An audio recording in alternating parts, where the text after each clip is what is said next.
हमने जो AC generator पढ़ा था उसमें कैलकुलेशन से हमको विद्युत वाहक बल की एक इक्वेशन मिली हुई थी और वो इक्वेशन मिली थी E बराबर E not sine omega T. इस इक्वेशन की हेल्प से एक ग्राफ बनाया गया था और उस ग्राफ की हेल्प से आपको समझाया गया था कि किस प्रकार का विद्युत वाहक बल एसी जनरेटर में डेवलप होता है। आपको बताया गया था कि जो विद्युत वाहक बल एसी जनरेटर में इंड्यूस होता है उसका परिमाण समय के साथ लगातार बदलता है और उसकी जो डायरेक्शन होती है वो आवर्त रूप से बदलती है, लगातार नहीं बदलती है, आवर्ती रूप से बदलती है, पीरियोडिकली चेंज होती है। अगर हम चाहें तो प्रत्यावर्ती विद्युत वाहक बल को डिफाइन कर सकते हैं इन सब बातों को देखते हुए। हमने परिभाषा लिखी है, एक ऐसा विद्युत वाहक बल जिसका परिमाण समय के साथ निरंतर मतलब कॉन्टिन्यूअसली तथा दिशा समय के साथ आवर्त रूप यानी कि पीरियोडिकली परिवर्तित होती है। परिमाण समय के साथ लगातार बदलता है और दिशा समय के साथ आवर्त रूप से बदलती है, वो लगातार बदलती नहीं है। कॉइल के हर आधे चक्कर के बाद दिशा बदलती है और मैग्नीट्यूड लगातार बदलते जाता है, वो आधे चक्कर का वेट नहीं करता तथा एक निश्चित समय के पश्चात उसी परिमाण व उसी दिशा के साथ उसकी पुनरावृत्ति होती है। इसका क्या मतलब है, यहां पर कितना था 0 और डायरेक्शन क्या है ये। एक निश्चित समय बीत जाए, अगर एक साइकिल अगर गुजर जाता है, फिर आप अगर इसको और आगे बनाइए तो फिर से ये ग्राफ ऐसा चल के ऐसा जाएगा। तो ये वो निश्चित टाइम है जिस निश्चित टाइम के बाद इलेक्ट्रोमोटिव फोर्स अपने आप को फिर से क्या करना शुरू कर देगा, रिपीट करना शुरू कर देगा। फिर से वैसा ही नक्शा आ जाएगा, यहां पर फिर एक चक्कर कंप्लीट होगा, फिर सेम नक्शा आ जाएगा उसका। तो वही मैंने लिखा, एक निश्चित समय के पश्चात उसी परिमाण, उतना ही मैग्नीट्यूड और उसी डायरेक्शन के साथ उसकी पुनरावृत्ति होती है, प्रत्यावर्ती विद्युत वाहक बल कहलाता है। तो इसको बनाया हमने लास्ट क्लास में, पर डिफाइन आज हमने कर लिया। एंड आई होप कि आपको समझ में आ गया होगा, क्योंकि सारी बातें बता दी गई थी, बस शब्दों में इसे उतारा ही नहीं गया था, बस इतना ही था। आज हमने उसको लिख दिया। इक्वेशन आप जानते हैं, ग्राफ आपने बनाया ही है last time, time versus electromotive force graph, और there is no need to make you understand कि ये कैसे बना हुआ है, इसकी कोई आवश्यकता नहीं मुझे लगता है, क्योंकि लास्ट टाइम मैंने सब कुछ बता दिया है। ओके, अब विद्युत वाहक बल, इतना इलेक्ट्रोमोटिव फोर्स उसमें इंड्यूस हुआ कॉइल में, जब कॉइल को मैग्नेटिक फील्ड के अंदर रखकर तेजी से रोटेट कराते हैं। तो अब विद्युत वाहक बल एक्चुअली क्या है? विद्युत वाहक बल एक्चुअली दो बिंदुओं के बीच का विभवांतर ही तो है। बस विद्युत वाहक बल और विभवांतर में क्या डिफरेंस है ये आपको बताया गया। मेजरमेंट में क्या डिफरेंस है और डेफिनेशन में क्या डिफरेंस है, ये दोनों चीजें आपको बताई जा चुकी हैं जब हम लोग विद्युत वाहक बल और टर्मिनल विभवांतर के बारे में पढ़ रहे थे। मैं आपको याद दिलाऊं, मेजरमेंट में इतना डिफरेंस है कि अगर आप किसी सोर्स है कोई ईएमएफ का, अगर आप बाह्य परिपथ में धारा ले रहे हैं, उस समय अगर दोनों टर्मिनल के बीच का विभवांतर नापते हैं तो वो टर्मिनल विभवांतर होता है। अगर धारा नहीं ले रहे हैं उस समय अगर आप उन्हीं टर्मिनल्स के बीच का विभवांतर नापोगे तो वह विद्युत वाहक बल होता है। ठीक है, तो आप देख सकते हैं, पुराना पलट के कॉपी के पन्ने अपने आपको मिल जाएंगे डिफरेंस इसके। मेरा कहने का मतलब यूं है कि विद्युत वाहक बल और विभवांतर ये करीब करीब एक ही चीजें हैं, दोनों के फॉर्मूले सेम है, दोनों के यूनिट सेम है, दोनों के डायमेंशन सेम है, बस डिफरेंस सिर्फ थोड़ा सा ही है। इसलिए ये जो विद्युत वाहक बल बना, इसकी वजह से सर्किट में जो विभवांतर इंड्यूस होगा, जो टर्मिनल पोटेंशियल डिफरेंस प्रेरित होगा, वो भी तो ऐसा ही होगा भाई। परिपथ में ऐसा विद्युत वाहक बल बना। विद्युत वाहक बल क्या है? सोर्स है। अब अगर सोर्स ऐसा है तो उस सर्किट में जो विभवांतर उत्पन्न होगा वो भी तो ऐसा ही होगा। कैसा होगा विभवांतर? कि वो भी समय के साथ निरंतर और परिमाण समय के साथ निरंतर उसका बदलेगा और दिशा उसकी आवर्त रूप से बदलेगी। उस विभवांतर की वजह से परिपथ में एक धारा भी तो बहना शुरू हो जाएगी, सर्किट में करंट फ्लो होने लगेगी वो करंट किसकी वजह से बनेगी? विभवांतर की वजह से। विभवांतर किसकी वजह से बना? इसकी वजह से। देखो फिर से, विद्युत वाहक बल की वजह से टर्मिनल विभवांतर, टर्मिनल विभवांतर की वजह से बाह्य परिपथ में करंट। अब अगर इनकी वजह से विद्युत वाहक बल विभवांतर बनेगा तो जैसे ये हैं, ये अपने जैसा ही विभवांतर तो बनाएंगे, और इसके जैसा अगर विभवांतर होगा तो सर्किट में जो करंट बनेगी वो इसी के जैसी करंट बनेगी। फिर तो मतलब अगर मैं आपको बताना चाहूं तो मैं ये बताना चाहता हूं, या मैं ये कह सकता हूं कि अगर आप, अभी हमने किसकी परिभाषा बनाई है? प्रत्यावर्ती विद्युत वाहक बल।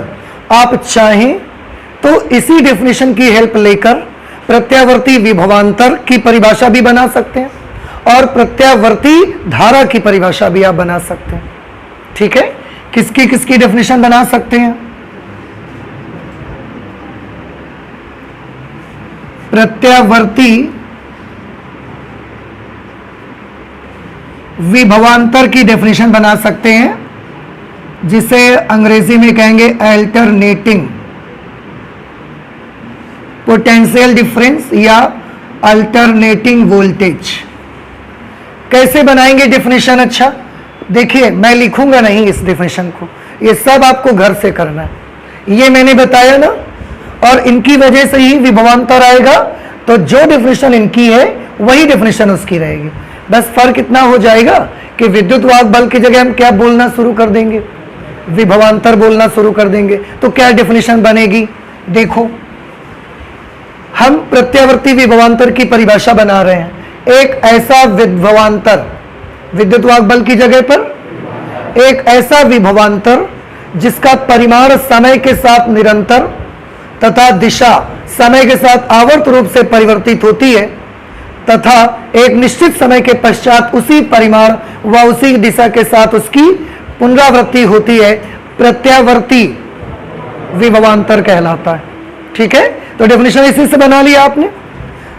क्या उसकी भी कोई इक्वेशन होगी? आंसर इज यस, उसकी भी ऐसी एक इक्वेशन होगी। अगर विभवांतर के लिए आप बताना चाहते हैं तो उसकी इक्वेशन हो जाएगी V is equal to V not sine omega T. विभवांतर के लिए ये इक्वेशन बन जाएगी उसकी। समझ आ रहे हैं आपको? इसी की हेल्प से आप प्रत्यावर्ती धारा की परिभाषा भी बना सकते हैं। प्रत्यावर्ती धारा,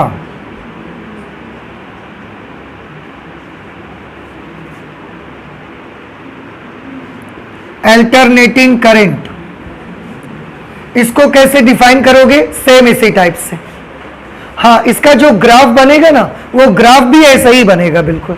बस ये प्लस ई नॉट की जगह पर क्या लिख देंगे? Plus V not, minus E not की जगह माइनस वी नॉट। ठीक है, ग्राफ भी ऐसा ही बनेगा इसका। प्रत्यावर्ती धारा की परिभाषा क्या बनेगी? एक ऐसी वैद्युत धारा जिसका परिमाण समय के साथ निरंतर तथा दिशा समय के साथ आवर्त रूप से परिवर्तित होती है, और एक निश्चित समय के पश्चात उसी परिमाण व उसी दिशा के साथ उसकी पुनरावृत्ति होती है, प्रत्यावर्ती धारा कहलाती है।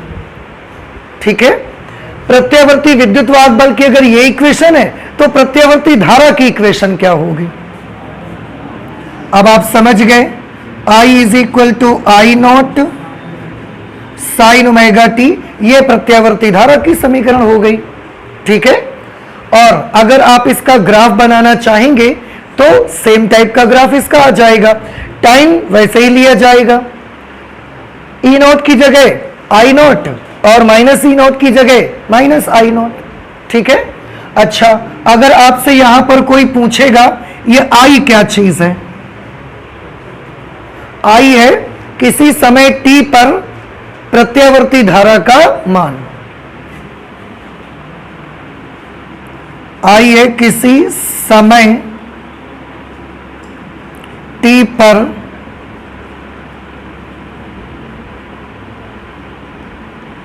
प्रत्यावर्ती धारा। ठीक है, आई नॉट क्या चीज है बता सकते हैं? जैसे ई नॉट था प्रत्यावर्ती विद्युत वाहक बल का अधिकतम मान, शिखर मान, आयाम, वैसे ही आई नॉट क्या है? प्रत्यावर्ती धारा का अधिकतम मान।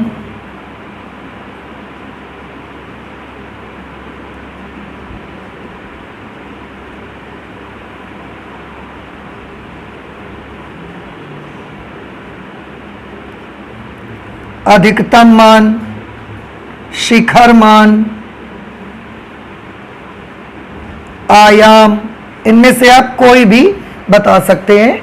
प्रत्यावर्ती धारा का अधिकतम मान भी बोल सकते हैं, प्रत्यावर्ती धारा का शिखर मान भी बोल सकते हैं, प्रत्यावर्ती धारा का आयाम भी कहा जा सकता है। So this is the maximum value of alternating current induced in the coil.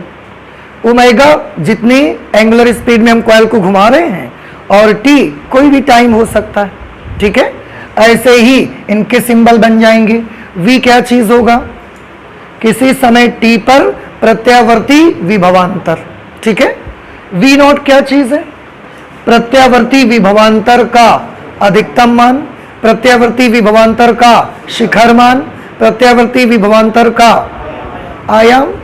Amplitude मतलब वो भी मैक्सिमम ही लेते हैं हम आयाम में भी, तो इसलिए ये चीज दोनों के ग्राफ इसी तरीके के, इसलिए मैंने दो काम दोनों पे नहीं किए हैं। क्या, एक तो डेफिनेशंस नहीं लिखी उनकी, दूसरा उनके ग्राफ हमने नहीं बनाए हैं, क्योंकि मुझे ऐसा लगता है कि आप कर लोगे और मुझे आप पर भरोसा है, तो आप ये करके लाइएगा घर से परिभाषाएं और उनके ग्राफ आप बना लीजिए, ठीक है।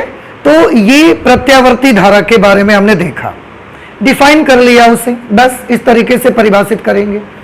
अब बात यहां पर ये आती है कि प्रत्यावर्ती धारा का मेजरमेंट हम कैसे करेंगे, मापेंगे कैसे उसको। तो आप इसे नोट करिए, फिर हम मेजरमेंट की चर्चा करते हैं, ठीक है।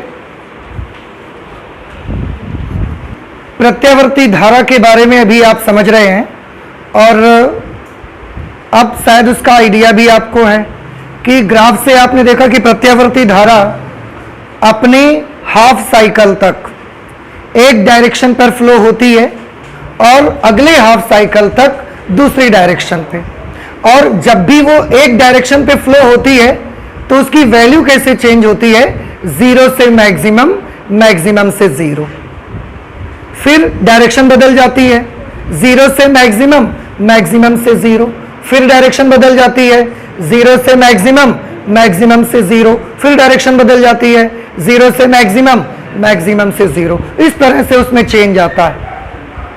इसका मतलब वो सर्किट के किसी एक पॉइंट से लगातार एक ही दिशा में फ्लो होगी, ऐसा नहीं होता। कैसे फ्लो होती है देखो, पहले एक डायरेक्शन पे आपने अभी अभी क्या देखा, एक डायरेक्शन पे जीरो से मैक्सिमम, मैक्सिमम से जीरो, फिर डायरेक्शन बदल देती है, फिर उस दिशा में जीरो से मैक्सिमम, मैक्सिमम से जीरो। मान लिया इस पॉइंट पर करंट अभी ऐसे जा रही है, तो कैसे चेंज होगी, इसी दिशा में चलेगी, पर पहले जीरो से मैक्सिमम और मैक्सिमम से जीरो होगी। मान लिया कि मैक्सिमम वैल्यू अल्टरनेटिंग करंट की 5 एम्पियर है, मान लेते हैं, तो कैसे चेंज होगी थोड़ा ध्यान से देखिएगा। जीरो से स्टार्ट होगी और बढ़ते बढ़ते कहां तक पहुंचेगी, 5 तक, और फिर 5 से घटना शुरू हो जाएगी, कहां तक आएगी, लेकिन तब तक एक डायरेक्शन पे ही रहेगी। ऐसे फ्लो होना शुरू हुई, 0 1 2 3 4 5, और फिर 5 4 3 2 1 0 हो गई। उसके बाद डायरेक्शन अभी नहीं बदली, वैल्यू बदल रही है, उसके बाद डायरेक्शन बदल दी इसने, अब 0 1 2 3 4 5, और फिर कम होना शुरू हो गई वैल्यू, 4 3 2 1 0, उसके बाद फिर डायरेक्शन बदल ली इसने। तो पहले एक डायरेक्शन पे जीरो से मैक्सिमम और मैक्सिमम से जीरो, दिशा एक ही रहेगी, परिमाण जीरो से मैक्सिमम, मैक्सिमम से जीरो, फिर उसके बाद डायरेक्शन चेंज होगी, डायरेक्शन ये वाली आ जाएगी, ऐसे फ्लो होना स्टार्ट हो जाएगी, और जब ऐसे फ्लो होगी तो भी 0 से 5 मैक्सिमम और 5 से फिर 0 तक जाएगी, फिर दिशा बदलेगी, ऐसे फ्लो होती नहीं रहेगी, फिर डायरेक्शन बदल देगी अपनी, ऐसा जाना शुरू हो जाएगी। तो अल्टरनेटिंग करंट सर्किट में कैसे फ्लो होती है ना, ये आपके माइंड में एक आइडिया इसका होना चाहिए कि कैसे फ्लो होती है। और ये बिल्कुल वैसा ही है जैसे ये समझ लो कि अल्टरनेटिंग करंट अगर यहां से फ्लो होगी तो पहले क्या करेगी, इस दिशा में फ्लो होना स्टार्ट हुई, उसने किया 0 1 2 3 4 5 मैक्सिमम, फिर 4 3 2 1 0, उसी डायरेक्शन पे, उसके बाद डायरेक्शन उसने बदला, फिर वो इधर से आ जाएगी। 0 1 2 3 4 5 मैक्सिमम तक पहुंचा दिया इसको, फिर अभी डायरेक्शन नहीं बदलेगी, पहले फिर 0 होगी, 4 3 2 1 0, फिर डायरेक्शन बदल दिया, अब इधर की तरफ फ्लो होने लगी। तो आपके माइंड पे अल्टरनेटिंग करंट सर्किट में कैसे फ्लो होती है ना, ये एक आइडिया आपको होना चाहिए, जिससे आपको वो सारी चीजें समझ में आए जो हम लोग आगे बात करने वाले हैं। फिलहाल आई होप कि ये चीज आपको क्लियर हो रही धीरे धीरे।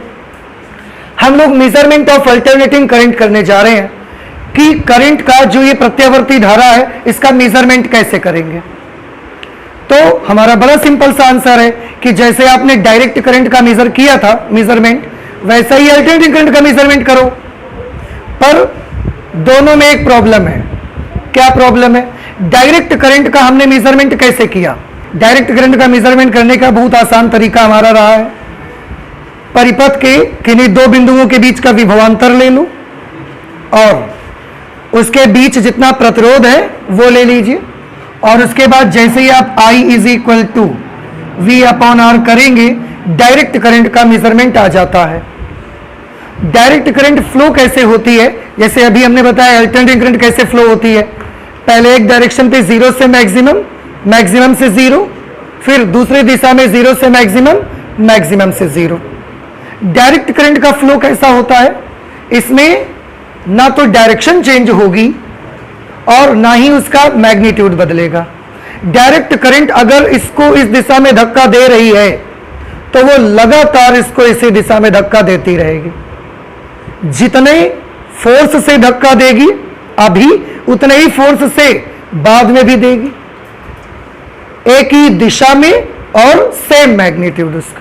डायरेक्ट करंट का ना तो परिमाण बदलता है और ना ही उसकी डायरेक्शन बदलती है, उसका इस तरीके से होता है नेचर। और अल्टरनेटिंग करंट का नेचर अलग है आज। तो डायरेक्ट करंट का जब हम मेजरमेंट करते हैं, हम परिपथ के किन्हीं भी दो बिंदुओं के बीच का विभवांतर ले लेते हैं, उन्हीं के बीच प्रतिरोध कितना लगा है वो ले लेते हैं और बड़ी आसानी से V/R करते हैं और उसका मेजरमेंट आ जाता है। लेकिन अल्टरनेटिंग करंट में हम ये नहीं कर सकते। और क्यों नहीं कर सकते, अब आप समझ भी रहे हैं क्यों, क्योंकि दोनों का नेचर अलग अलग है।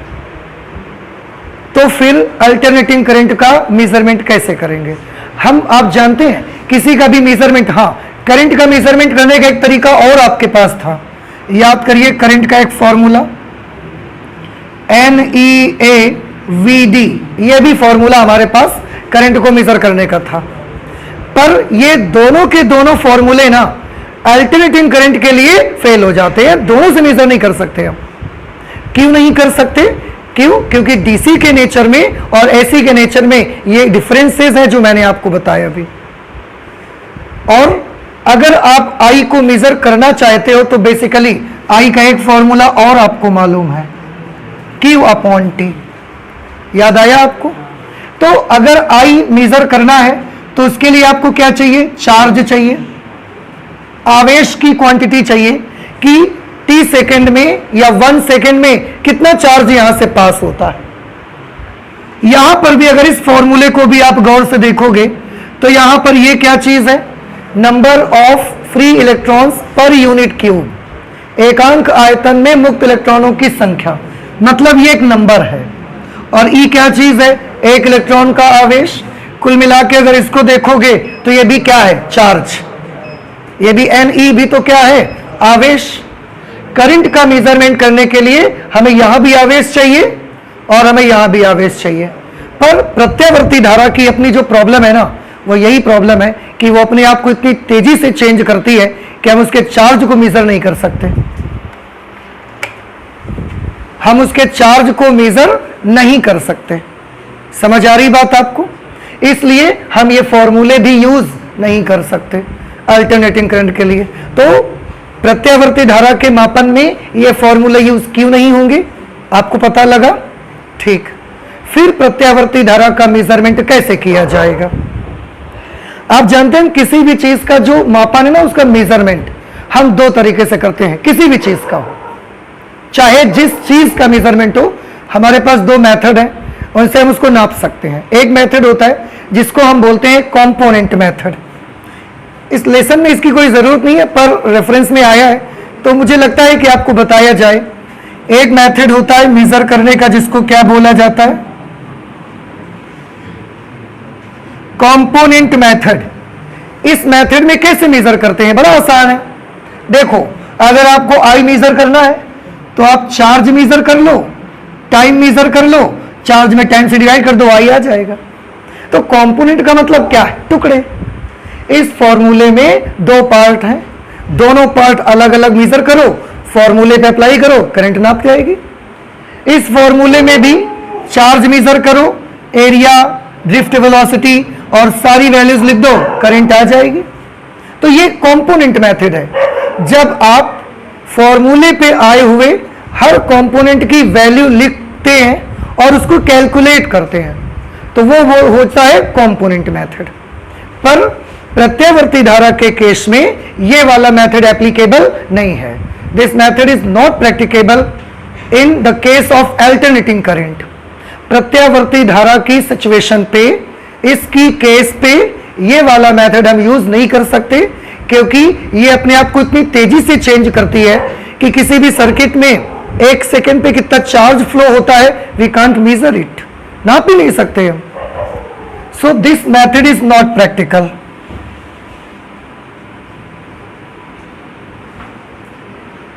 Not practical for AC. AC के लिए मेथड प्रैक्टिकल ही नहीं है। फिर कौन सा मेथड यूज करेंगे? तो फिर हमारे पास एक दूसरा मेथड होता है जिसको हम बोलते हैं इफेक्ट मेथड।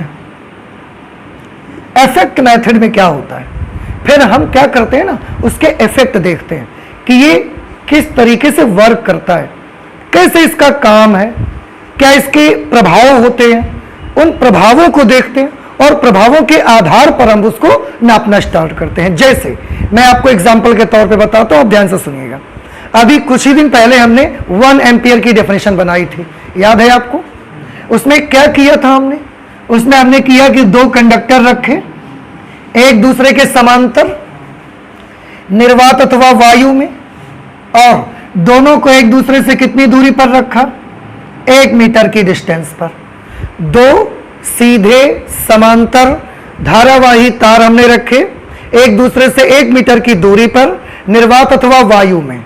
फिर हमने बोला कि जब आप इनमें करंट फ्लो करवाओगे सेम करंट, और ये एक दूसरे पर अगर 2 × 10⁻⁻7 न्यूटन पर मीटर का बल लगाने लग जाएं, तो समझ जाइए कि इन पर बहने वाली धारा कितनी है?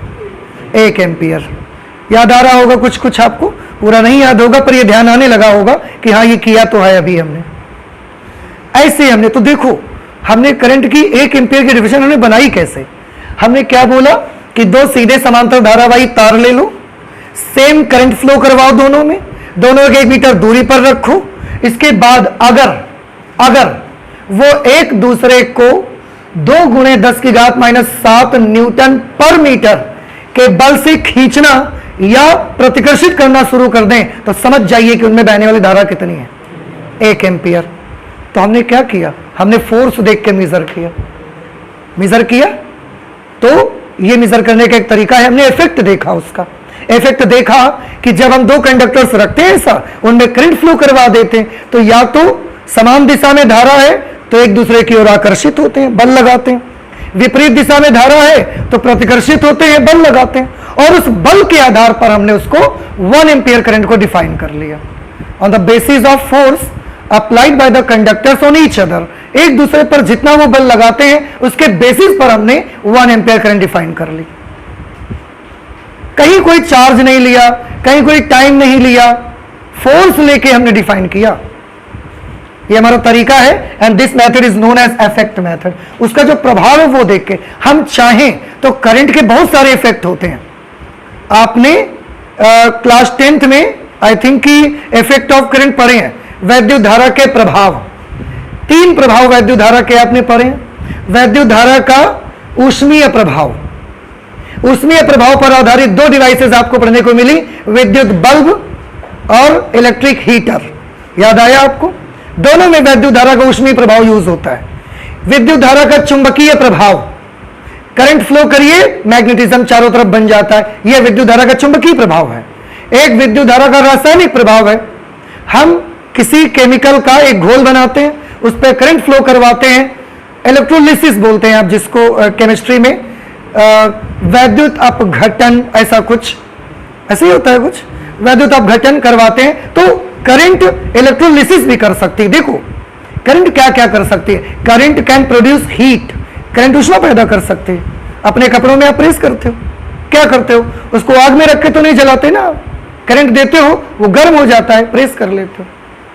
करंट मैग्नेटिक इफेक्ट भी प्रोड्यूस करती है, ये तो अभी भी हम पढ़ रहे थे अभी हाल ही में। और करंट केमिकल इफेक्ट भी हमको दिखाती है। इलेक्ट्रोलिसिस करवाने में हम करंट का यूज करते हैं। तो करंट के इतने सारे इफेक्ट हैं, हम चाहें तो इनमें किसी भी इफेक्ट का यूज करेंगे और करंट को डिफाइन कर सकते हैं। जैसे हम चाहें तो हीट का यूज करके कर सकते हैं। हमने बोला कुछ भी हमने ले लिया, हमने 1 लीटर पानी लिया या 1 गिलास पानी लिया, कुछ भी 1 लीटर हमने पानी ले लिया और हमने बोला इसमें करंट फ्लो करो। 10 मिनट में जो करंट इसको बॉयल कर देगी, इसको बिल्कुल उबाल देगी, उस करंट को हम बोलेंगे 1 एम्पियर। ठीक है, क्योंकि करंट क्या कर सकती है, गर्म कर सकती है।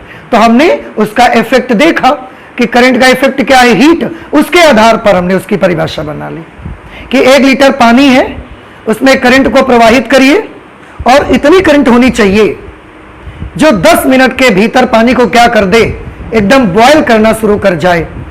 वो करंट जितनी भी आप दोगे ना, उसका नाम हम कितना रख देंगे, 1 एम्पियर।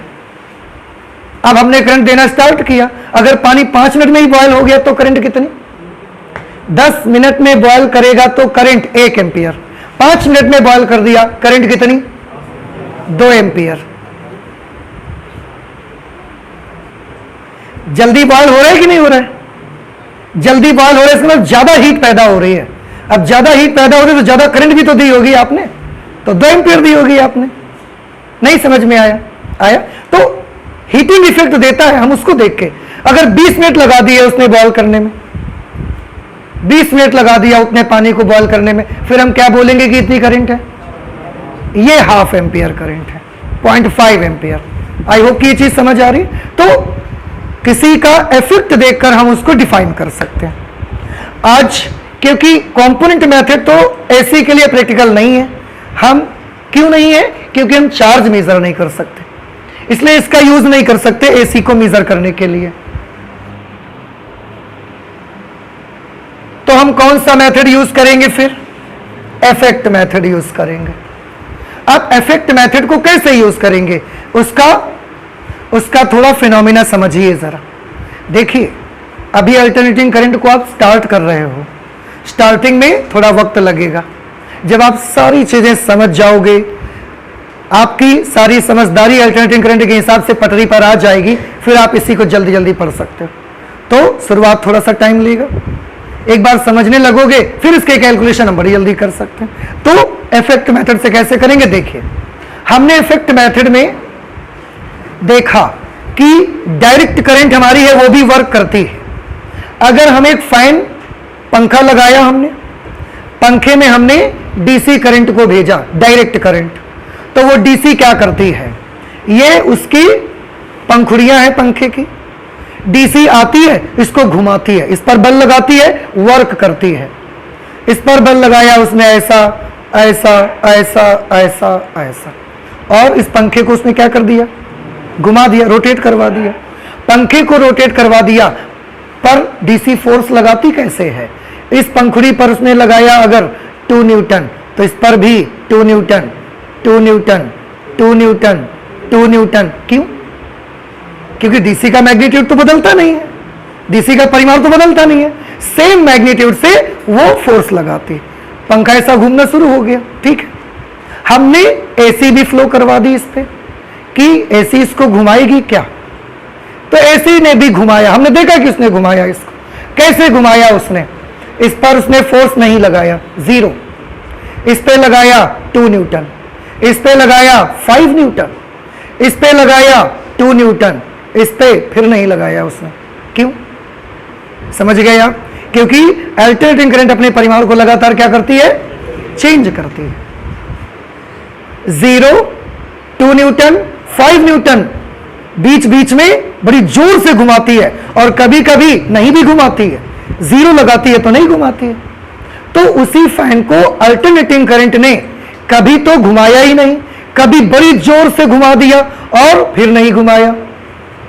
लेकिन अल्टरनेटिवली जो काम डीसी ने किया वही काम एसी कर रही है। काम तो कर रही है ना एसी, हमारा जो डीसी कर रही थी वही काम एसी कर रही है। बस दोनों के काम करने के जो उनका तरीका है काम करने का, मोडस ऑफ ऑपरेंडी है उनके काम करने का, वो दोनों का डिफरेंट है। कैसे डिफरेंस है अब आप समझ गए? डीसी को भेजो, इस पर कितना फोर्स लगाएगी? 2 2 2 2 और एक जैसे स्पीड में इसको घुमाएगी, बिल्कुल काम कर रही है। ठीक, एसी को हमने भेजा, उसने इस पर फोर्स लगाया 0, मतलब नहीं लगाया, इस पे लगाया 2 5, तो बीच बीच में, और फिर 2 0, बीच बीच में जब हम डीसी लगाते हैं तो ये फैन एक जैसे स्पीड में घूमता है, और जब हम एसी लगाते हैं तो ये फैन कभी तो धीरे घूमता है, कभी एकदम तेज घूमता है, फिर धीरे घूमता है, फिर तेज घूमता है। लेकिन काम अगर डीसी कर रही है तो काम एसी भी कर रही है। ये इफेक्ट हमने देखा उसका कि दोनों के इफेक्ट सेम हैं। तो हमने अब एक तरीका बनाया इसको नापने का। हमने बोला एक काम करो, इस पंखे में पहले डीसी भेजो, और डीसी भेजो उसका मेजरमेंट जानबूझ के भेजो कुछ, जैसे इस फैन को दीजिए 2 एम्पियर की डीसी, जानबूझ के उसका डीसी नापना आता है आपको। आप ये तो नहीं कह सकते ना कि 2 एम्पियर कैसे आ गया, हमको तो नापना नहीं आता। तो हमको नापना क्या नहीं आता? एसी, डीसी नापना आता है हमको। तो हमने इस पंखे में कितना करंट भेजी? 2 एम्पियर, जानबूझकर डीसी करंट 2 एम्पियर जब भेजी तो हमने क्या देखा कि ये 10 सेकेंड में इस पंखे को 10 चक्कर ऐसा घुमा देती है। कौन सी करंट भेजी? एसी की डीसी? डीसी।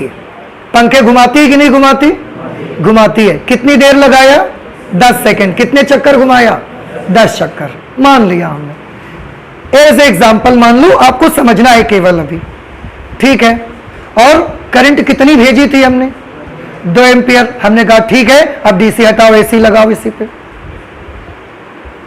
हमने एसी लगाया और एसी ने भी पंखा घुमाया, हालांकि कभी धीमा कभी तेज घुमाया उसने, पर वो धीमा घुमाती तेज घुमाती है, आई डोंट केयर, मुझे कोई फर्क नहीं पड़ता, घुमाती तो है, हमें फर्क नहीं पड़ता धीमा घुमाया तेज घुमाया, घुमा तो रही ना, वर्क तो कर रही है हमारा, तो चलने दो उसको। उसको हमने चलाया और एसी को कम ज्यादा करके वही सिचुएशन लाए हम। क्या सिचुएशन लाए? हमने देखा कि ये 10 सेकंड में इसके 8 ही चक्कर पूरे हो रहे हैं। हमने क्या कहा? नहीं, ये अच्छा नहीं है, करंट बढ़ा दो थोड़ी सी। देखो अब इसमें हम नहीं बोल रहे कि 2 भेजो कि कितनी भेजो, नहीं कह रहे हैं। हमने बोला ये करंट अभी सुइटेबल नहीं है, थोड़ी सी करंट की मैग्नीट्यूड क्या करो और ज्यादा कर दो, जरा थोड़ा सा बढ़ा दिया। अब हमने देखा कि 10 सेकंड में उसने 12 चक्कर लगवा दिए इसके, तो हमने बोला नहीं ये सही नहीं है, थोड़ा कम करो। कम करके ज्यादा करके जो भी करना है करो, पर कसम से एक ऐसा एडजस्टमेंट लेके आना है आपको कि 10 सेकंड में ये एसी भी इसको कितना घुमा दे? 10 चक्कर लगवा दे। ठीक है, तो हम लेके आए उस सिचुएशन को, और उस वक्त जितनी भी करंट उसमें जा रही थी अल्टरनेटिंग करंट, हमने बोला कि अब सही है, और अब ये वाली करंट का नाम होगा 2 एम्पियर करंट। क्यों? क्योंकि सेम टाइम में सेम वर्क डीसी कर रही थी, और सेम टाइम पे सेम वर्क कौन कर रहा है? एसी। तो जितना मैग्नीट्यूड उसका था उसी के आधार पर इसका मैग्नीट्यूड भी कितना हो गया? 2 एम्पियर। आज से इसको हम बोलेंगे 2 एम्पियर। नहीं समझ में आ गई? आई। और एक बार एसी हमने दिया, उसने 10 सेकंड में 20 चक्कर लगवा दिए, कितनी करंट होगी? 4 एम्पियर। देखो एक बार स्टार्ट किया, उसके बाद नापना आ गया हमको धीरे धीरे। अब आप 4 एम्पियर बताने लगे। अगर 30 चक्कर लगा दिए तो 6 एम्पियर। समझ गए अब आप? तो नापना हमने स्टार्ट कहां से किया? हमने ऐसे बोला कि प्रत्यावर्ती धारा और दिष्ट धारा दोनों को सेम टाइम तक फ्लो करो। अगर ये सेम वर्क करते हैं तो जो मैग्नीट्यूड डीसी का होगा वही मैग्नीट्यूड किसका होगा? एसी का। इस तरह से हमने दोनों का क्या बराबर करवा लिया? दोनों के द्वारा किया गया वर्क बराबर करवाया, दोनों के द्वारा किया गया कार्य हमने बराबर किया। ये कुछ एग्जाम्पल जो मैं आपको दे रहा हूं, कुछ समझ में आ रहा है आपको? एक बार कैलकुलेशन स्टार्ट हो गया ना, फिर आपको कोई प्रॉब्लम नहीं है, फिर बड़ा आसान है, पर स्टार्टिंग में आपको ये चीज समझ में आनी चाहिए। एंड आई होप कि आप समझ भी रहे हैं। हम चाहें तो प्रत्यावर्ती धारा को ना यहां से हम परिभाषित भी कर सकते हैं। अभी एक परिभाषा बना चुके हैं हम। क्या देख के बनाया? उसका ग्राफ, उसका मैग्नीट्यूड, उसकी डायरेक्शन देख के बनाई। पर अब तो हम प्रत्यावर्ती धारा को किससे कंपेयर कर रहे हैं? दिष्ट धारा से। तो हम इसके हिसाब से भी परिभाषा बना सकते हैं। कैसे डिफाइन कर सकते हैं? प्रत्यावर्ती धारा दिष्ट धारा के उस परिमाण के बराबर होती है। देखो अभी यही कहा था मैंने, प्रत्यावर्ती धारा का परिमाण दिष्ट धारा के, देखो परिमाण ही बोल सकते हैं, डायरेक्शन नहीं कह सकते। क्यों? क्योंकि डीसी तो डायरेक्शन बदलती ही नहीं है ना अपनी। तो हम सिर्फ और सिर्फ क्या बता सकते हैं? परिमाण। प्रत्यावर्ती धारा का परिमाण दिष्ट धारा के उस परिमाण के बराबर होता है जो कि समान समयांतराल में समान वर्क करती है। जितना प्रत्यावर्ती धारा करती है उतना ही दिष्ट धारा करती है। समझ आ रहा है कुछ आपको? तो इस तरीके से हम चाहें तो प्रत्यावर्ती धारा को भी एक और परिभाषा बना सकते हैं, और ये परिभाषा हम कैलकुलेशन पर्पज से बना रहे हैं। इसी के बेसिस पर हम आगे की गणनाएं करेंगे। एक चीज और आप ये सोच सकते हो, इतना आप झंझट कर रहे हो तो प्रत्यावर्ती धारा को नापना क्यों चाहते हो? आप प्रत्यावर्ती धारा को मेजर ही क्यों करना चाहते हो? भाई ना करो, हटाओ, छोड़ो, आगे बढ़ जाओ ना। तो हम तो मेजर करेंगे, because our physics is the science of measurement. हमारी भौतिक विज्ञान मापन की विज्ञान है। इसमें हर चीज में कम है ज्यादा है इससे काम नहीं चलता, कितनी है से काम चलता है। इसलिए हम मेजर करना चाहते हैं। दूसरी चीज, आगे आप हमसे कभी पूछोगे कि ये हमारे घर में जो अल्टरनेटिव करंट की सप्लाई हो रही है कितने एम्पियर आ रही है, फिर हम आपको क्या जवाब देंगे? हम तो कोई जवाब नहीं दे पाएंगे। तो हम कहा, यूं कहिए कहा तुमसे कि आ रही है तो आने दो, नापो नहीं उसको। ऐसा नहीं कह सकते। फिजिक्स पढ़ रहे हैं हम तो नाप के देखना चाहते हैं उसको, इसलिए हम मेजर करना चाहते हैं, और इसलिए ये सब इतना झंझट करना पड़ रहा है मुझे। तो सबसे पहले हम ना ये इस आधार पर जो डेफिनेशन मैंने बनाई है इसको हम नोट करते हैं, और उसके बेसिस पर कैलकुलेशन आपको करके दिखाते हैं। फिर आप भी नोट करिए। प्रत्यावर्ती धारा के मेजरमेंट के लिए हमने जो डेफिनेशन बनाई है वो है, प्रत्यावर्ती धारा का परिमाण दिष्ट धारा के उस परिमाण के बराबर माना जाता है। प्रत्यावर्ती धारा का जो परिमाण है वो दिष्ट धारा के उस परिमाण के बराबर माना जाता है जो कि प्रत्यावर्ती धारा के एक चक्कर के बराबर समय में। प्रत्यावर्ती धारा को अपना एक चक्कर लगाने में कुछ टाइम लगता है, वो टाइम हमने कितना माना था? Capital T. जो कि प्रत्यावर्ती धारा के एक चक्कर के बराबर वाले समय में उतना ही कार्य करती है जितना कि प्रत्यावर्ती धारा करती है। इसको ऐसे लिखना उचित रहेगा, ठीक है? तो इस तरह से हम दोनों को कैसा टाइम देंगे? सेम टाइम देंगे। उस सेम टाइम पे अगर दोनों सेम वर्क कर रही हैं तो जो मैग्नीट्यूड डायरेक्ट करंट का होगा वही मैग्नीट्यूड उठा के हम बोल देंगे कि इतनी ही करंट एसी भी है। ये बात कुछ समझ में आई? एक बार फिर से देखिए, आप समझ नहीं रहे हैं। हमने क्या किया? दो पंखे ले लिए सेम, दोनों में हमने एक में क्या फ्लो करवाई? डीसी, और एक में एसी। दोनों को हमने टाइम कैसा दिया? सेम। 10 सेकंड दे रहे हो तो दोनों को 10 सेकंड दो फिर, और एसी को एडजस्ट करेंगे बार बार, थोड़ी कम ज्यादा कुछ भी करो, ऐसे एडजस्ट करो। बस क्या सिचुएशन लानी है आपको कि दिए गए समय पे दोनों के द्वारा किया गया कार्य कैसा होना चाहिए? समान। अगर ऐसा कर लिया, उस वक्त किसको देखो आप? उस वक्त डीसी को देखो कि कितनी है। अगर वो 2 एम्पियर है तो बोल दो कि फिर इस समय एसी भी कितनी है, 2 एम्पियर है। तो एसी का मेजरमेंट किसको देख के करेंगे, डीसी को, लेकिन उसके लिए कुछ शर्तें हैं, कुछ चीजें हमने यहां पर स्टैंडर्डाइज की हैं, उनको आपको याद रखना है। सेम टाइम सेम वर्क, और मेजरमेंट करने का ये हमारा कोई नया तरीका नहीं है, आप चकित नहीं मत हो, ये हमारा कोई नया तरीका नहीं है मेजरमेंट करने का कि नाप रहे हो एसी, देख रहे हो डीसी, तो ये ठीक तो है, यही तरीका ही है हमारा मेजरमेंट करने का। आप भी मार्केट में जाते हो, सब्जी खरीदते हो, खरीदते क्या हो, सब्जी, पर देखते किसको हो, बाट को। याद करिए, जब आप सब्जी नापते हो तो सब्जी देख के उसको 1 किलो है 2 किलो है आप नहीं बताते हो, ले रहे हो सब्जी पर नजरें आपकी कहां रहती हैं, बाट पे। यही तरीका है हमारा। ऐसे ही नाप रहे हैं एसी पर देख किसको रहे हैं, तो ठीक है, this is not any new method of measurement, this is our very old, we can say that this is the oldest method, कि मेजरमेंट करने का तो बहुत पुराना तरीका है हमारा। समझ रहे हैं आप, नापते हैं अपनी हाइट, देखते हैं फीता, तो ठीक है, नाप रहे हैं डीसी, देख रहे हैं, नहीं नाप रहे हैं एसी और देख रहे हैं, अभी समझ में आ रहा है आपको। लेकिन अगर, हाँ एक चीज और, उस वक्त प्रत्यावर्ती धारा का जो मान मिलेगा हमको, उसको हम बोलेंगे इफेक्टिव वैल्यू। करंट की क्या बोलेंगे, इफेक्टिव वैल्यू। इसको हम नोट कर लेते हैं जरा।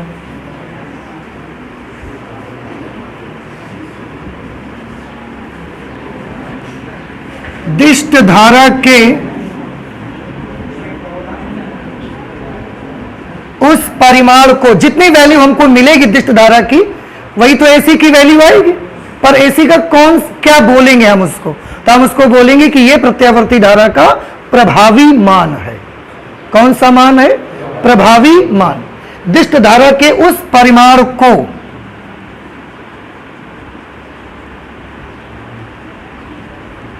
दिष्ट धारा के उस परिमाण को प्रत्यावर्ती धारा का प्रभावी मान, अंग्रेजी में इफेक्टिव वैल्यू कहा जाता है। इफेक्टिव वैल्यू कहा जाता है, ठीक है। इसे IE से प्रदर्शित करते हैं।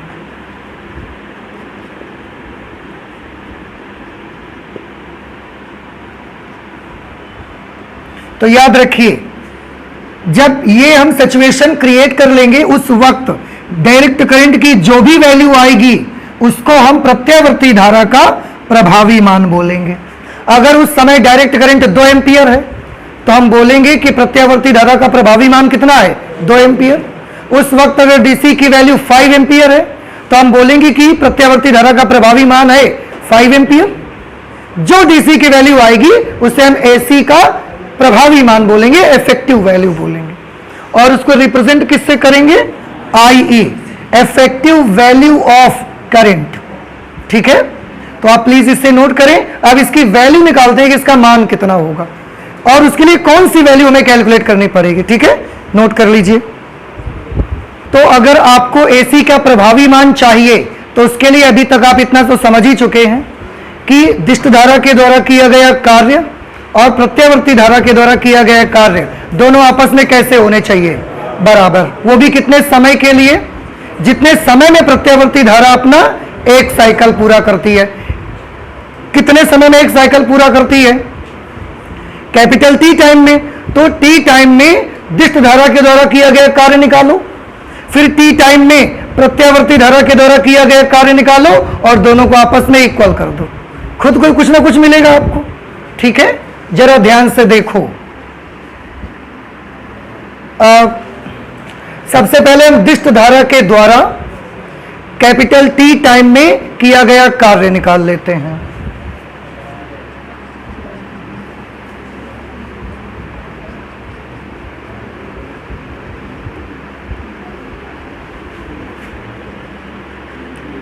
दिष्ट धारा के द्वारा कैपिटल T समय, जो कि प्रत्यावर्ती धारा का क्या है, आवर्तकाल।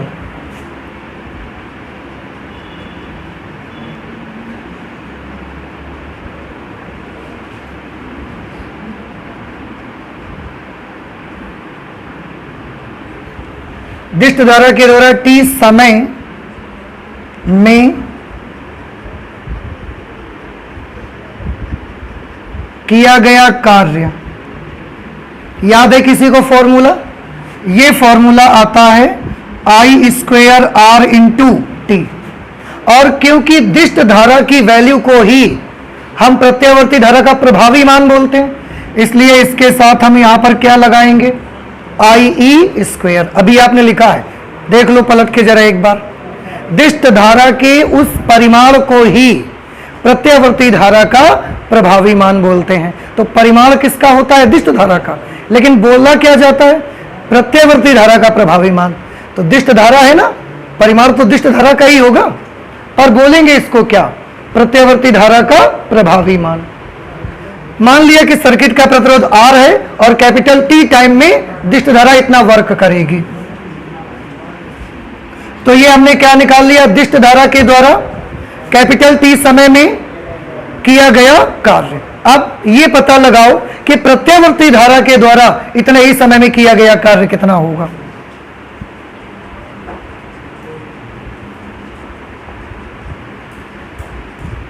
प्रत्यावर्ती धारा द्वारा कैपिटल T समय में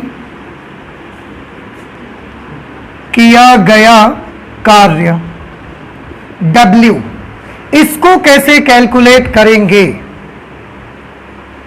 थोड़ा इसे गौर से देखिए। इसके कैलकुलेशन में हमें प्रॉब्लम है, क्यों, क्योंकि एक जैसी नहीं रहती हमेशा। तो हम क्या करेंगे, यहां पर टाइम कितना है 0, यहां पर टाइम कितना है कैपिटल T, एक चक्कर पूरा हो गया। हमने बोला कि आप एक काम करो, यहां पर करंट जितनी है वो ले लो, और प्रतिरोध सर्किट का वही प्रतिरोध, क्योंकि सेम फैन दोनों से चलाया हमने, रेसिस्टेंस वही है।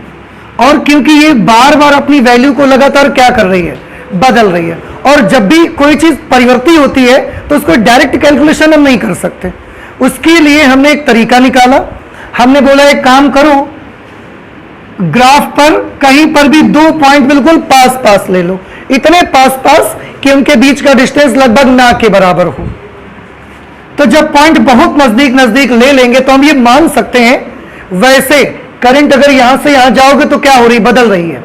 लेकिन अगर पॉइंट हमने बहुत नजदीक मान लिए कि उनके बीच का डिस्टेंस जो है वो अनंत रूप से अत्यंत सूक्ष्म है, उस वक्त हम ये मान सकते हैं कि एक पॉइंट से दूसरे पॉइंट तक जाने पर वैल्यू बदली नहीं होगी, क्योंकि बहुत नजदीक नजदीक बिंदु ले लिए हमने। अब हम करेंगे ये कि ये बिंदु और ये बिंदु जो नजदीक नजदीक लिए, मान लिया इनके बीच का जो टाइम है वो है डेल्टा टी, बहुत छोटा सा टाइम भी तो होगा। ऐसे हमने इसको बहुत सारे छोटे छोटे टाइम में इसको डिवाइड कर लिया पूरे को। मान लिया कि यहां से यहां तक टोटल कितने टाइम इंटरवल बने, n टाइम इंटरवल बने, समय अंतराल, और एक टाइम इंटरवल कितना टाइम रखता है, डेल्टा टी। अब आप मुझे बता सकते हैं पूरे यहां से लेकर यहां तक के टाइम को हमने कितने भागों में डिवाइड कर लिया, n भागों में। एक भाग का टाइम कितना है, डेल्टा टी, तो पूरा ये t कितना बनेगा बता सकते हैं। जैसे एक पार्ट की लंबाई 1 मीटर है, और अगर 10 पार्ट है तो टोटल लेंथ कितनी हो गई, 10 मीटर। ऐसे ही एक पार्ट कितना है, डेल्टा टी, और n पार्ट हमने किए हैं, तो टोटल टाइम कितना हो गया, very good, n into delta T, total time ऐसे बना लिया। अब हम करने ये वाले हैं कि पहले इस वाले डेल्टा टी के लिए कैलकुलेट करेंगे वर्क, फिर इस वाले डेल्टा टी पे वर्क कैलकुलेट करेंगे, इस डेल्टा टी पे वर्क कैलकुलेट करेंगे, और जितने डेल्टा टी हैं सबके लिए वर्क कैलकुलेट करेंगे, और फिर सबको आपस में जोड़ देंगे, पूरा कार्य निकल आएगा।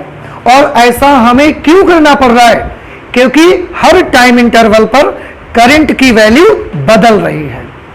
अगर डीसी की तरह टाइम इंटरवल पर करंट की वैल्यू बदलती नहीं तो हम इसके लिए भी एक ही सूत्र लगा देते, बट हम मजबूर हैं एक साथ डायरेक्ट कोई फॉर्मूला यूज नहीं कर सकते, क्योंकि यहां पर करंट वेरिएबल करंट है, इसलिए मुझे ये काम करना ही पड़ेगा। ठीक है, तो ठीक है, वर्क निकालिए। हमने मान लिया कि यहां से यहां तक करंट रही है I1, टाइम कितना है डेल्टा टी, तो यहां से यहां तक जाने में कितना वर्क करना पड़ेगा AC को।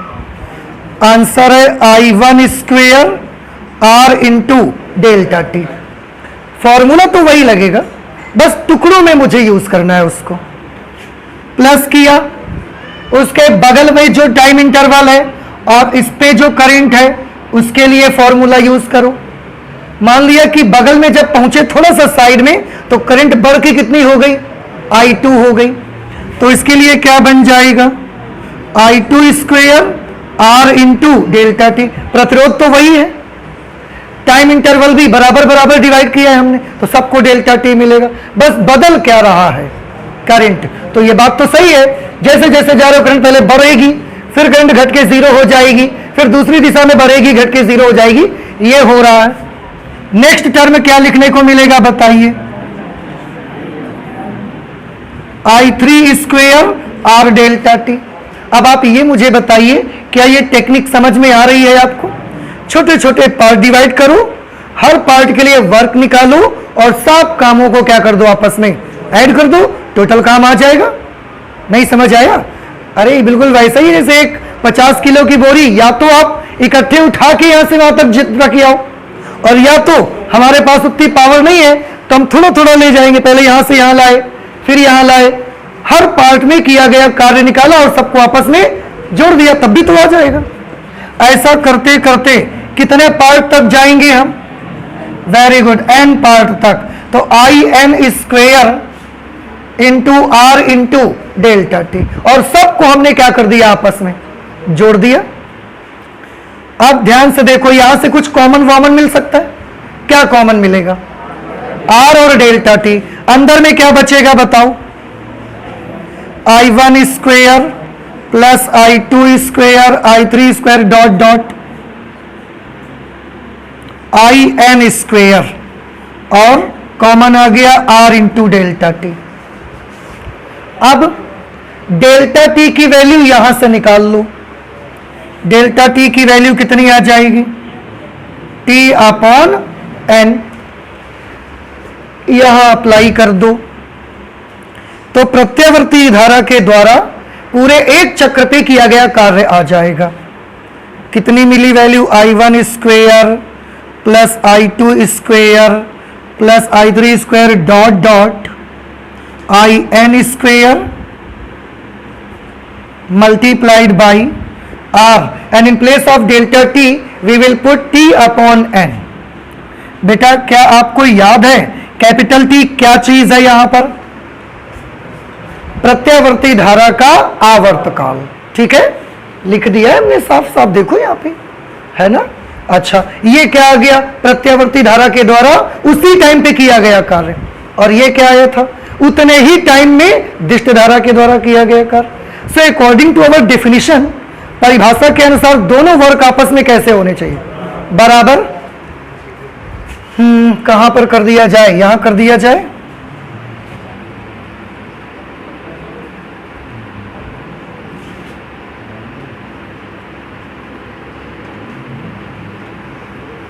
प्रत्यावर्ती धारा की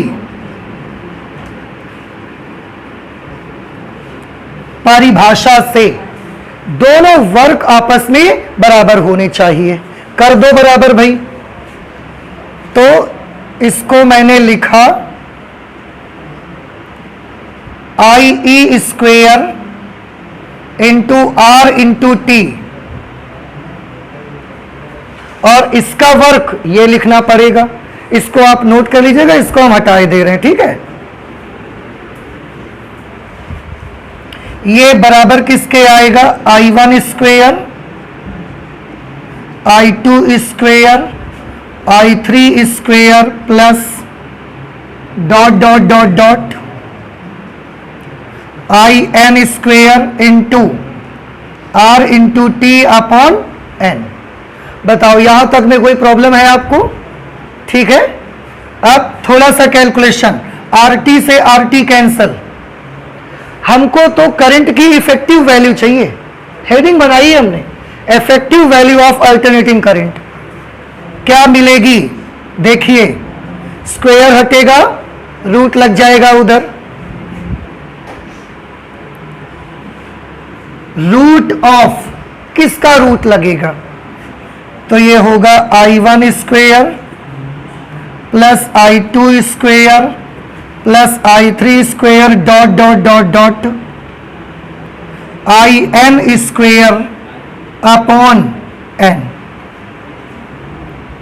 प्रत्यावर्ती धारा का प्रभावी मान ये मिला हमको कि प्रत्यावर्ती धारा का अगर प्रभावी मान आपको चाहिए तो ये कैलकुलेट करिए आप, इससे आपको प्रत्यावर्ती धारा की इफेक्टिव वैल्यू मिलेगी। क्या कुछ बात हमारी समझ आ रही है आपको?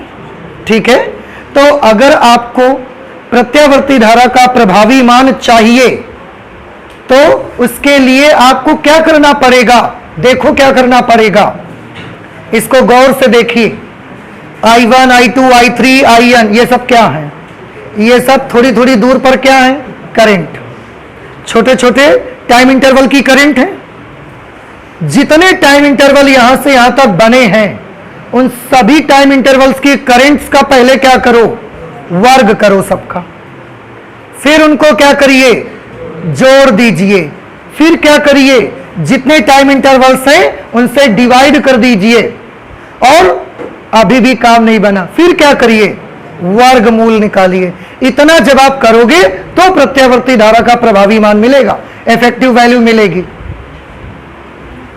फिर से देख लो, जितने टाइम इंटरवल हमने बनाए पूरे एक साइकिल के लिए, सभी टाइम इंटरवल्स की करंट लीजिए, सबके स्क्वायर करिए, सबको ऐड करिए, जितने टाइम इंटरवल बने उनके नंबर से डिवाइड करिए, और उसके बाद उसका वर्गमूल करिए, उसका रूट भी करिए। तब जो वैल्यू आपको मिलेगी वो वैल्यू होगी प्रत्यावर्ती धारा का प्रभावी मान। और एक चीज देखिए, इन सबको जोड़ के आप n से भाग दे रहे हो।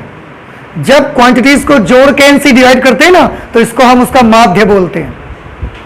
याद करिए, बोलते हैं माध्य। तो ये किसका माध्य है? देखो, ये धाराओं के वर्गों का क्या है? जोड़, और उसने n से डिवाइड किया है, तो ये प्रत्यावर्ती धाराओं के वर्गों का माध्य है। और फिर उसका क्या लिया है? मूल भी लिया है हमने, वर्गों का माध्य, और फिर क्या लिया गया है? मूल। इसलिए आप जानते हैं इस प्रभावी मान का हमने एक और नाम रखा, इसको बोला कि यह है प्रत्यावर्ती धारा का वर्ग माध्य मूल मान। पहले क्या करना है? वर्ग, फिर क्या निकालना है? माध्य, फिर क्या करना है? मूल। तो यह प्रत्यावर्ती धारा का क्या है? वर्ग माध्य मूल मान। ठीक है,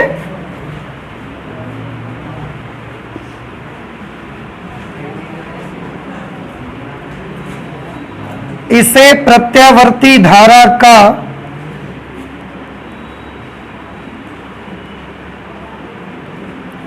वर्ग माध्य मूल मान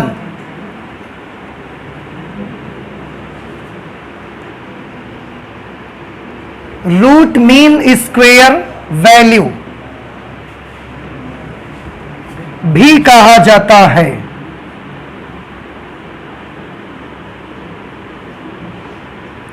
तो धारा के प्रत्यावर्ती धारा के प्रभावी मान का एक और नाम बन गया प्रत्यावर्ती धारा का वर्ग माध्य मूल मान। और इसे प्रदर्शित किससे करते हैं? तो इसे रिप्रेजेंट करते हैं IRMS से। IRMS क्यों? Root mean square. अंग्रेजी में इसको उल्टा लिखते हैं और हिंदी में इसको सीधा लिखते हैं। हिंदी में पहले क्या करना है? वर्ग, फिर माध्य, और फिर क्या लेना है? पर अंग्रेजी में इसको उल्टा लिखते हैं, रूट मीन स्क्वायर। ठीक है, इसलिए इसका नाम बनाया RMS। IRMS इसका सिंबल है, और रूट मीन स्क्वायर करंट इसको कहा जाएगा। आप जानते हो आगे चल के आप एक चीज और पढ़ोगे, इसी का हमने एक और नाम रखा है, आभासी धारा भी इसको कहते हैं। इसको क्या बोलते हैं? आभासी धारा। क्यों कहते हैं ये हम आगे चर्चा करेंगे। इसे आभासी धारा, अंग्रेजी में इसे वर्चुअल करंट भी बोलते हैं, इसे आभासी धारा भी कहा जाता है। तो ये जितने भी नाम अभी मैंने नए बताए, उससे पहले भी मैं बता रहा था, ये सब एक ही करंट को रिप्रेजेंट करते हैं। तो जिसे आप प्रत्यावर्ती धारा का प्रभावी मान कहते हो, वही प्रत्यावर्ती धारा का वर्ग माध्य मूल मान भी है और वही प्रत्यावर्ती धारा का आभासी मान भी है। ठीक है। अंग्रेजी में effective current of alternating of AC, root mean square current, virtual current, ये सब बोलते हैं। रिप्रेजेंटेशन IE से भी करते हैं इफेक्टिव करंट, IRMS से भी करते हैं और I वर्चुअल से भी करते हैं। इतने सारे रिप्रेजेंटेशन हैं इनके। ठीक है। तो अब हमको एक बात समझ में आ गई कि अगर हमको प्रत्यावर्ती धारा का प्रभावी मान चाहिए तो उसके लिए हमको करना क्या पड़ेगा? हर टाइम इंटरवल की प्रत्यावर्ती धारा का स्क्वायर, फिर उसका माध्य और फिर उसका मूल। तो यह करना पड़ेगा, फिर आपको प्रत्यावर्ती धारा का प्रभावी मान मिल जाएगा। तो अब फिर से हम इसी प्रॉब्लम में आ गए ना। करना तो पड़ेगा, ठीक है, लेकिन पूरा कर करा के मान बताओ कितना है भाई। अबे फिर छोड़ दिया बीच में कि अगर चाहिए तो ये करो, ये नहीं चाहिए मुझे, ये बताओ कि क्या होगा मान। अब इसकी कैलकुलेशन हम करेंगे अगली क्लास पे। ठीक है, कि कितनी वैल्यू आएगी जो इसकी वैल्यू को रिप्रेजेंट करेगी, वो हम नेक्स्ट क्लास पे करेंगे। ठीक है, थैंक यू।